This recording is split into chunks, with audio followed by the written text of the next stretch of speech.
Right, ఇక మరికొద్ది సేపట్లో సీఎం రేవంత్ రెడ్డి కొడంగల్కు వెళ్లనున్నారు. ఇటు కొడంగల్లో ఇవాళ జరగబోయే మున్సిపల్ ఎన్నికలకి సంబంధించి ఆయన ఓటు వేసేందుకు అక్కడికి వెళ్లబోతున్నారు. దీంతో కొడంగల్లో పోలీసులు భారీ భద్రతనైతే ఏర్పాటు చేశారు అధికారులు. ఇటు నేడు కొడంగల్కైతే సీఎం రేవంత్ రెడ్డి కుటుంబ సమేతంగా వెళ్లి తమ ఓటు హక్కునైతే వినియోగించుకోనున్నారు.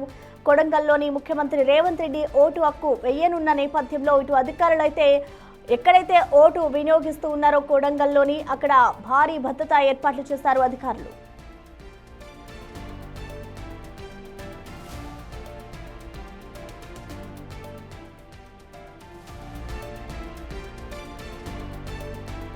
ఇక ఇవాళ మున్సిపల్ ఎన్నికలు ఉన్న నేపథ్యంలో సీఎం రేవంత్ రెడ్డి కొడంగల్కు వెళ్లబోతున్నారు. ఇటు తమ ఓటు హక్కును వినియోగించుకునేందుకు ఆయన మరికొద్ది సేపట్లో అయితే కొడంగల్కు వెళ్లనున్న నేపథ్యంలో ఇటు అధికారులు అక్కడ భారీ భద్రతను ఏర్పాటు చేశారు. సీఎం రేవంత్ రెడ్డి కుటుంబ సమేతంగా అక్కడికి వెళ్లి మున్సిపల్ ఎన్నికల్లో అతను పాలు పంచుకోనున్నారు. ఇటు అక్కడ భారీ భద్రతను కూడా అధికారులు ఇప్పటికే ఏర్పాట్లు చేశారు.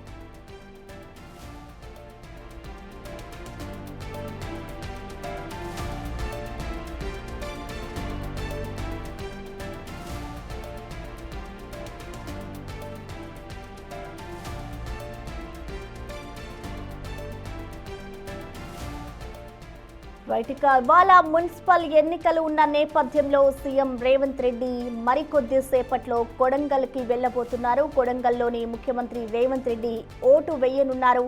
దీంతో కొడంగల్లోని అక్కడ అధికారులు భారీ భద్రతా ఏర్పాట్లయితే చేశారు. ఇటు కుటుంబ సమేతంగా ఆయన మరికొద్ది సేపట్లో కొడంగల్కి వెళ్లి మున్సిపల్ ఎన్నికలకి సంబంధించి అక్కడ ఓటు హక్కునైతే వినియోగించుకోబోతున్నారు.